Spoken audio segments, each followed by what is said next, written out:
Assalamualaikum warahmatullahi wabarakatuh. Perkenalkan, kami dari kelompok 13 izin mempresentasikan proposal kami yang berjudul Kelayakan Bisnis Syariah dengan usaha yang kami rintis, yaitu basreng atau bakso goreng. Proposal ini dibuat untuk memenuhi tugas mata kuliah kewirausahaan yang beranggotakan saya sendiri Rina Riswati dengan NIM 23, yang kedua Rahita Heksawidatama dengan NIM 24, Alvin Ananda Aryadi Setia dengan NIM 25, Dela Bani Ruliana dengan NIM 26, dan Iklimah Mukti Nugroho dengan NIM 27. Puji syukur kami panjatkan kepada Tuhan Yang Maha Esa atas berkat rahmat serta karunia-Nya yang masih bisa kami rasakan hingga saat ini. Sehingga kami dimudahkan dalam setiap langkah, terutama dalam penyusunan proposal kelayakan bisnis syariah dan usaha kami, yaitu basreng atau bakso goreng. Proposal ini diajukan guna memenuhi tugas mata kuliah kewirausahaan. Dalam kesempatan ini, penulis mengucapkan terima kasih kepada Ibu Dr. Randes Eko Sri Israhayu M.Hum selaku dosen pengampu mata kuliah kewirausahaan, sehingga penulis mampu menyelesaikan proposal ini dengan judul basreng atau bakso goreng. Di dalam proposal kelayakan bisnis syariah usaha ini, kami selaku pihak pengelola usaha akan menguraikan segala aspek utama serta aspek pendukung dalam pendirian usaha kami, yakni basreng atau bakso goreng, dan pemberian pelayanan yang baik kepada konsumen berupa makanan yang higienis, bersih, dan enak. Segala hal yang menyangkut mulai dari aspek sumber daya manusia atau SDM, aspek teknis, aspek pemasaran, aspek produksi, aspek manajemen, aspek keuangan, aspek kemanfaatan, aspek kesempatan kerja, aspek lingkungan, aspek ekonomi, sosial, dan politik. Dan usaha ini sangat kami pikirkan. Oleh karena hal tersebut, penulis lampirkan dalam proposal kelayakan bisnis syariah dan usaha ini. Penulis berharap kepada pembaca agar bisa menyampaikan kritik dan saran yang sifatnya membangun demi kesempurnaan yang lebih baik untuk proposal ini. Semoga proposal ini memberikan informasi bagi pembaca, mahasiswa, dan bermanfaat untuk pengembangan wawasan dan peningkatan ilmu pengetahuan bagi kita semua. Assalamualaikum warahmatullahi wabarakatuh. Perkenalkan, nama saya Rahita Heksawidatama dengan nomor induk mahasiswa 20010024 dari kelas 4A PBSI. Di sini saya akan melanjutkan presentasi dari Rina Riswati, yaitu tentang bab 1 pendahuluan. Yang pertama, latar belakang. Saat ini, cemilan di Indonesia dipenuhi dengan berbagai macam variasi rasa dan bentuk. Berbagai pengusaha kuliner memutar otak untuk menyajikan makanan yang berbeda dan memiliki inovasi. Hal tersebut dilakukan untuk menarik perhatian konsumen terhadap jenis makanan yang diproduksi. Tidak jarang sekarang ini kita temui cemilan yang unik dan baru, sehingga kita tertarik untuk mencobanya. Dalam hal ini, merencanakan suatu usaha produksi cemilan yang unik dan beda dari yang lain, yaitu basreng atau bakso goreng. Dengan beragam rasa yang unik, yang dapat membuat para calon pembeli tertarik untuk membeli dan ketagihan setelah mencobanya. Kami memilih usaha ini karena dianggap layak dan banyak peminat, khususnya bagi anak muda, dan juga dengan modal yang tidak terlalu banyak dan menghasilkan keuntungan. Kemudian, alasan memilih bisnis tersebut. Alasan kami memilih usaha ini karena basreng pada saat ini adalah salah satu cemilan yang saat ini tengah populer di masyarakat, sehingga terdapat peluang besar untuk diminati oleh masyarakat, mulai dari kalangan anak-anak hingga kalangan dewasa. Selain itu, basreng merupakan cemilan yang unik, yaitu dengan bakso ikan dan disajikan dengan berbagai macam rasa dengan level pedas yang berbeda-beda, sehingga terdapat peluang besar untuk memperoleh keuntungan yang tinggi. Kami telah menyiapkan semua rencana usaha dengan baik, mempromosikan usaha basreng melalui WhatsApp sehingga orang yang tidak berada di sekitar lingkungan kami dapat mengetahui produk tersebut. Kemudian yang ketiga ada analisis SWOT. Adapun analisis SWOT terhadap bisnis ini adalah sebagai berikut. Yang pertama, unsur kekuatan. Unsur kekuatan dari menjalankan bisnis basreng antara lain. Yang pertama, memiliki banyak variasi yang bisa menggugah selera saat dinikmati dan dikonsumsi. Kemudian, pemasaran basreng ini bisa terjangkau pada seluruh lapisan masyarakat. Yang ketiga, harga yang ditawarkan bersahabat pada kantong masyarakat. Kemudian, unsur weakness atau kelemahan. Unsur kelemahan dari menjalankan bisnis basreng antara lain yang pertama, hasil produk bisnis tidak bisa tahan lama dengan estimasi 1 minggu. Yang kedua, mudah dicontoh dan diikuti, sehingga banyak penjual basreng di masyarakat. Yang ketiga, hasil produk tidak terjamin karena prosedur pembuatan bisa mempengaruhi rasa yang berbeda. Yang ketiga, unsur opportunity atau peluang. Unsur peluang yang dimiliki dari menjalankan bisnis basreng antara lain. Yang pertama, makanan ringan seperti basreng banyak diminati oleh masyarakat. Yang kedua, banyak reseller yang bisa membantu menjual hasil dagangan basreng. Yang ketiga, bisa menggunakan marketplace sebagai alat untuk promosi. Kemudian, unsur threat atau hambatan. Unsur hambatan yang dimiliki dari menjalankan bisnis basreng antara lain yang pertama, munculnya berbagai penjual di bidang makanan ringan. Yang kedua, kadang memicu kecenderungan konsumen untuk mudah bosan. Yang ketiga, munculnya berbagai hasil produk cemilan yang lebih menarik yang membuat makanan ringan basreng kalah bersaing. Perkenalkan, nama saya Alvin Ananda Arya Distia. Selanjutnya saya akan membahas tentang proposal kelompok kami, yaitu tentang penjualan basreng atau bakso goreng.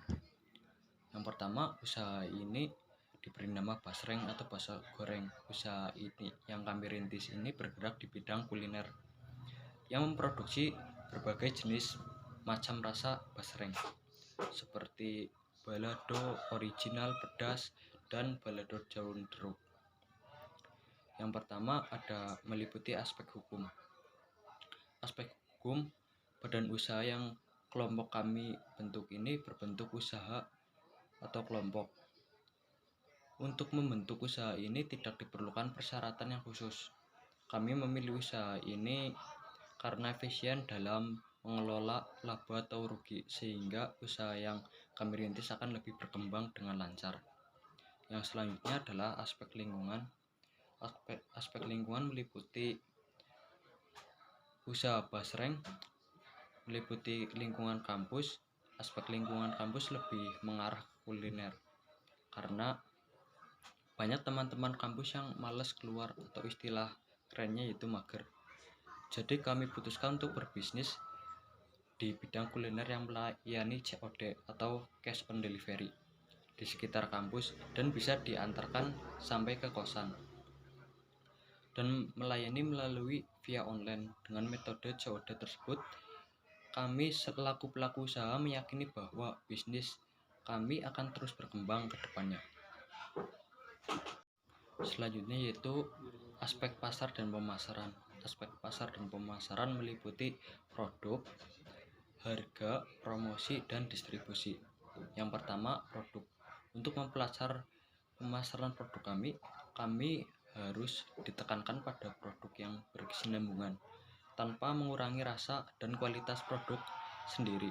Selain itu, untuk menarik pelanggan, kami membuat karakter yang unik saat pemasaran seperti COD, dan kami juga memberikan harga promo jika pembeli produk kami lebih dari 3 pesanan. Yang kedua yaitu aspek harga. Harga dalam pemasaran adalah suatu komponen yang sangat penting. Dalam hal ini, kelompok kami harus teliti bahwa kebanyakan pengusaha lain berlomba-lomba dalam membuat produk dengan harga yang relatif murah, sehingga sasaran produk kami yaitu kaum mahasiswa. karena sistem yang kami gunakan berapapun harganya asalkan makanan tersebut sampai kepada pembeli, yaitu sistem COD, pasti pembeli tersebut akan membayarnya karena pembeli tersebut tidak perlu susah payah untuk keluar dan membeli makanan. Selanjutnya yaitu promosi. Promosi pada produk kami yaitu yang pertama adalah dari mulut ke mulut. Pasti yang sudah pernah berlangganan ke produk kami pasti akan merekomendasikan produk kami ke teman-temannya. Dan yang kedua dengan media internet, yaitu dengan via online. Yang ketiga pengembangan produk. Dan aspek yang terakhir adalah pledge. Aspek yang terakhir yaitu pledge. Pledge atau distribusi adalah suatu kegiatan menyalurkan kepada konsumen yang membutuhkan. Di usaha kami menganut dua distribusi, yaitu distribusi secara langsung dan distribusi tak langsung. Saya Dela Bani Ruliana dengan nomor induk mahasiswa 2001040026 akan melanjutkan presentasi dari teman saya. Aspek operasional. Yang pertama, keadaan pabrik dan lokasi. Untuk lokasi yang digunakan untuk usaha kelompok kami bertepatan di rumah. Karena masih tergolong usaha kecil, maka dari itu kami tidak perlu menggunakan lahan yang terlalu luas. Yang kedua, aspek mesin-mesin produksi. Untuk mesin produksi, kelompok kami hanya menggunakan alat-alat yang sangat sederhana sehingga kami dengan mudah menemukannya dan tidak terlalu susah untuk menggunakannya. Yang ketiga, sumber bahan baku. Sumber bahan baku dari pembuatan basreng kelompok kami mendapatkannya dengan mudah di pasar-pasar terdekat karena harganya lebih murah dibanding dengan supermarket dan tempat lain. Selanjutnya, aspek MSDM, analisis jabatan, deskripsi dan spesifikasi pekerjaan. Yang pertama, pemilik membuat kebijakan-kebijakan dalam perusahaan, membuat keputusan dalam segala kegiatan usaha, menjalankan perusahaan sesuai dengan visi dan misi perusahaan, mengatur arus bahan baku yang diperlukan. Yang kedua, keuangan atau kasir, membuat laporan keuangan penjualan setiap harinya. Yang ketiga, produksi, membuat basreng sesuai dengan pesanan yang diminta konsumen. Rekrutmen, pada usaha yang kelompok kami buat dalam promosi melalui media massa. Roadmap, keterangan perencanaan bisnis Januari, perizinan Februari, pembukaan Februari, promosi Maret. Selanjutnya, aspek keuangan. Keuangan merupakan rincian dari biaya-biaya yang diperlukan dalam memperlihatkan biaya produksi, modal atau investasi untuk modal awal berdirinya usaha. Perencanaan penjualan. Yang pertama, sumber modal. Sumber modal adalah kolektivitas dari bahan-bahan yang ada dalam proses produksi. Modal adalah suatu yang sangat penting untuk mendirikan usaha. Untuk usaha kelompok kami memakai pengambilan ke orang atau menjadi reseller, jadi tidak mengeluarkan uang terlalu banyak. Yang kedua, investasi awal. Uraian modal sendiri jumlah 200.000. Selanjutnya, proyeksi sumber modal.